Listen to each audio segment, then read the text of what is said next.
Este podcast é um oferecimento de Liz Roupas e Lingeries, no Boulevard Shopping Center Londrina.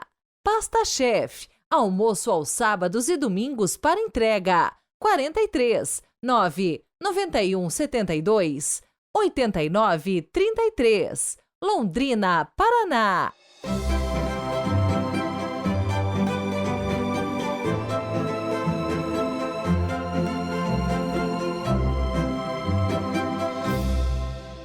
Olá, bom dia, sejam muito bem-vindos a esta quarta-feira, 10 de janeiro de 2024.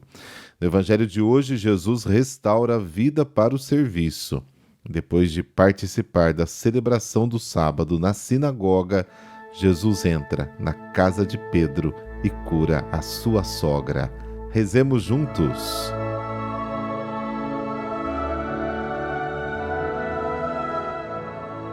Pelo sinal da Santa Cruz, livrai-nos Deus, nosso Senhor, dos nossos inimigos. Deus, nosso Salvador, que nos gerastes filhos da luz, ajudai-nos a viver como seguidores da justiça e praticantes da verdade, para sermos vossas testemunhas diante dos homens. Amém.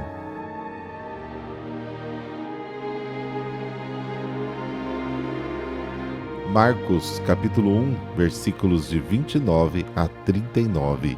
O Senhor esteja convosco, Ele está no meio de nós. Proclamação do Evangelho de Jesus Cristo segundo Marcos. Glória a vós, Senhor. Naquele tempo, Jesus saiu da sinagoga e foi com Tiago e João para a casa de Simão e André. A sogra de Simão estava de cama, com febre, e eles logo contaram a Jesus. E ele se aproximou, segurou sua mão e ajudou a levantar-se. Então a febre desapareceu e ela começou a servi-los. À tarde, depois do pôr do sol, levaram a Jesus todos os doentes e os possuídos pelo demônio. A cidade inteira se reuniu em frente da casa. Jesus curou muitas pessoas de diversas doenças e expulsou muitos demônios. E não deixava que os demônios falassem, pois sabiam quem ele era. De madrugada, quando ainda estava escuro, Jesus se levantou e foi rezar num lugar deserto. Simão e seus companheiros foram à procura de Jesus. Quando o encontraram, disseram: "Todos estão te procurando." Jesus respondeu: "Vamos a outros lugares, às aldeias da redondeza. Devo pregar também ali, pois foi para isso que eu vim." E andava por toda a Galiléia, pregando em suas sinagogas e expulsando os demônios.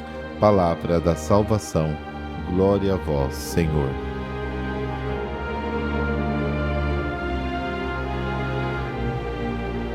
A cura da sogra de Pedro nos apresenta o milagre do serviço.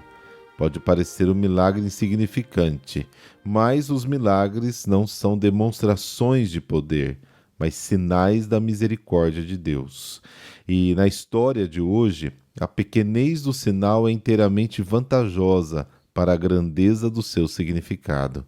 O milagre mais extraordinário teria traído a nossa atenção à cura daquilo que é um sinal. Com este pequeno sinal, o evangelista nos dá o significado de todos os milagres. São curas que Jesus realiza para devolver a cada um de nós a capacidade de servir, que é a nossa semelhança com Deus. O milagre que Jesus veio realizar na terra é a capacidade de amar, ou seja, de servir. Quem ama, serve. Serve gratuitamente, serve continuamente, serve a todos sem distinção. Somos retratados na sogra de Pedro, incapaz de servir, obrigada a ser servida por outros. O contato com Jesus nos torna semelhantes àquele que veio para servir. Marcos capítulo 10.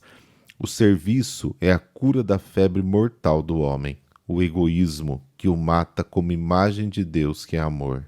O egoísmo se expressa no uso dos outros, o que leva à subjugação mútua. O amor se realiza no servir, o que leva à liberdade do outro. Somente no serviço mútuo seremos todos finalmente livres. Levai os fardos uns dos outros, diz o apóstolo em Gálatas, capítulo 6, para cumprirdes a lei de Cristo. O fato de Jesus não permitir que os demônios falem é um aspecto importante do Evangelho. Ele quer que compreendamos que conhecer a Deus antes de vê-lo na cruz é diabólico. Não compreenderíamos nem o nosso mal, nem o seu amor. Seria a apresentação habitual de um Deus criado a partir da nossa cabeça. Voltaire escreveu: Deus criou o homem à sua imagem, e o homem, às vezes, cria Deus à sua própria imagem. O dia típico de Jesus termina com uma oração noturna, que dá início à nova atividade. Para ele, a contemplação é ao mesmo tempo o fim e a fonte da ação, o fim do que ele fez e o início do que está prestes a fazer. O homem, feito à imagem e semelhança de Deus, é totalmente ele mesmo quando está diante do Senhor. Por isso, o objetivo de todo apostolado é ensinar como estar diante de Deus e orar corretamente ao Deus verdadeiro. A verdadeira relação consigo mesmo, com os outros e com as coisas surge, portanto, da verdadeira relação com Deus. O cristão reza, sobretudo, para agradecer a Deus que lhe dá tudo, para amá-lo, para conhecê-lo melhor e assim viver na alegria, no amor, na verdade. A oração não serve para receber algo, mas para se tornar alguém, tornar-se semelhante ao Deus a quem rezamos, ser perfeitos como é perfeito nosso Pai que está nos céus. Mateus capítulo 5. A oração é o ponto de chegada de toda a realidade cristã. Sabe por quê? Porque é o ponto de chegada em Deus. Vamos a algum outro lugar. O entusiasmo das multidões e a popularidade condicionam a ação humana e impedem a verdadeira liberdade. Aqueles que querem suscitar aplausos a todo custo não podem evitar compromissos.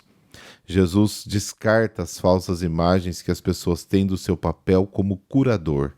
Ele interrompe o entusiasmo popular. Precisamente porque Jesus sabe evitar os perigos da sua missão, essa ideia pode se estender por toda a Galileia.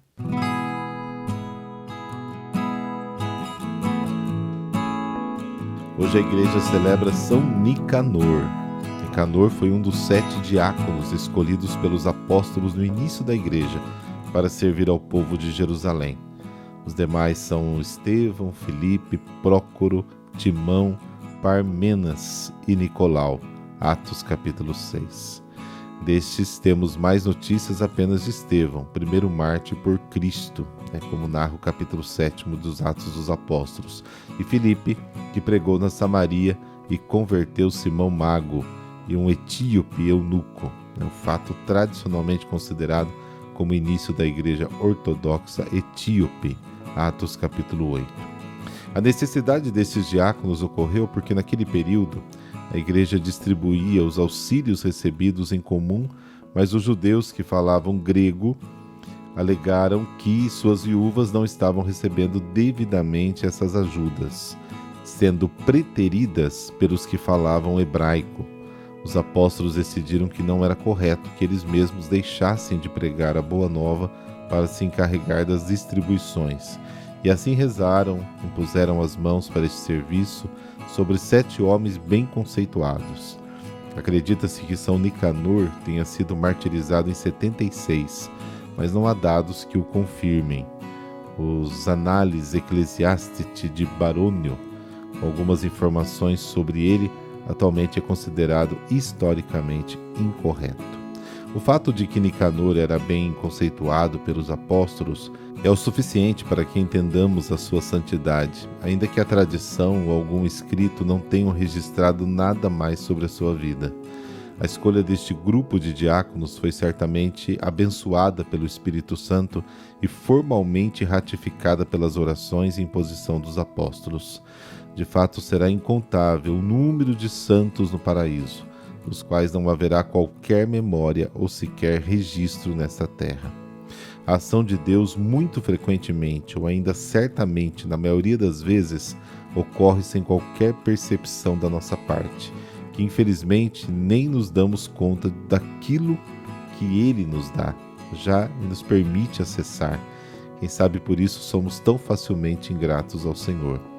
Assim os últimos serão os primeiros e os primeiros serão os últimos, como nos recorda Jesus no capítulo 20 de Mateus.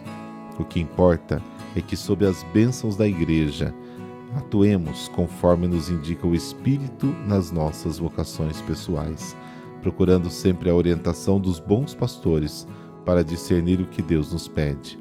Isso nos deve bastar para, como o santo diácono, sermos vencedores.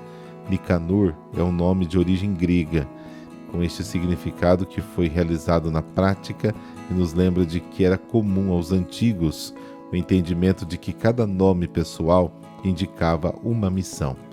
Por isso, Jesus Cristo é o Salvador ungido. Interessante também é recordar o simbolismo bíblico do número 7, não propriamente em seu poder significativo, que seria uma espécie de idolatria numerológica que indica a perfeição. Na figura dos 7 diáconos, podemos enxergar a perfeição do serviço e dos bens levados aos irmãos e a todos os necessitados. O alimento do corpo e da alma, fundamentalmente a evangelização, que é a nossa tarefa e glória pelo batismo e na caridade. Senhor, que destes a cada um de nós um nome pelo qual seremos reconhecidos no céu, concedei-nos que, pela intercessão de São Nicanor, recebamos a imposição de vossas mãos para cumprir o serviço que nos destinastes e sejamos felizes no absoluto anonimato das boas obras, pois sem a humildade, origem de todas as virtudes, não poderemos receber ou distribuir as graças e auxílios que devemos aos irmãos, nem ser contados no número dos eleitos, dos vossos escolhidos. Amém. Abençoe-vos o Deus Todo-Poderoso, Pai, Filho e Espírito Santo. Amém. Obrigado pela companhia de hoje e amanhã estaremos aqui, firmes e fortes. Até lá.